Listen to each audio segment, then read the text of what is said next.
لمحات من كيميت مع إسلام مكرم. نفر هيرو. هنتكلم عن عيون مصر، أحلى عيون. العين كان ليها دور مهم جدا في الفكر المصري القديم، من ناحية العقيدة ومن ناحية الفن كمان. بس كان في أكتر من عين.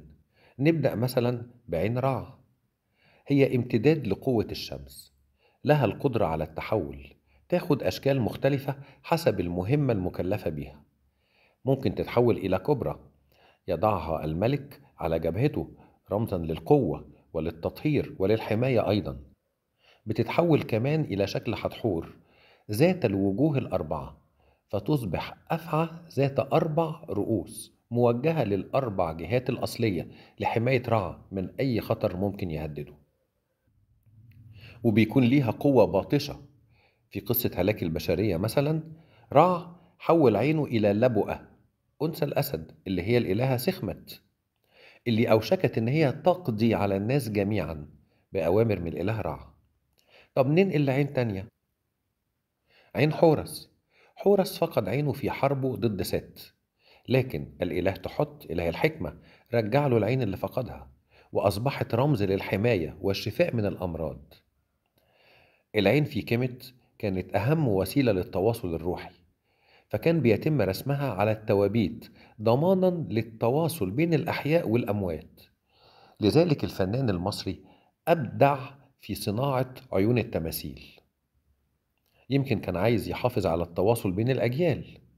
مجرد ما تشوف عين أي تمثال، عينك بتروح لعينيه على طول، كأنه شخص حي قادر إنه يعبر عن نفسه. العيون كانوا بيصنعوها من حجر الكوارتز ومن الكريستال البلوري، وأحيانا بيصنعوها من مواد تانية زي حجر الأوبسيديان والعاج، زي تمثال الملك توت مثلا. العين بتتكلم. نشوف النظرات بتقول ايه. دي نظرة را حتب الصارمة، ودي نظرة نفرت كلها أنوثة ودلال. بصوا لنظرة كاعي بير مليانة هدوء وسكينة. تماثيل الكاتب المصري بقى المختلفة شايفين في عيونهم العلم والحكمة والذكاء والفطنة. شوف كده نظرة القوة في عيون الملك حور. العيون المصرية ممكن تكون زرقاء أو خضراء أو سودة، دي الجينات الطبيعية بتاعتنا من آلاف السنين. فاضل بقى نشوف أجمل تمثال وأجمل عيون. عيون الملكة نفرتيتي، عيون معجزة، كلها غموض، كلها أسرار، نظرتها سر لوحدها.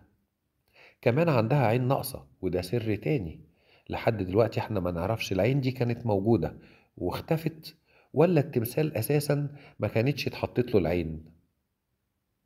لغة العيون معروفة في كيمت. كيمت أصل كل شيء. اضغط متابعة للصفحة ولايك وشير. كيميت أصل كل شيء.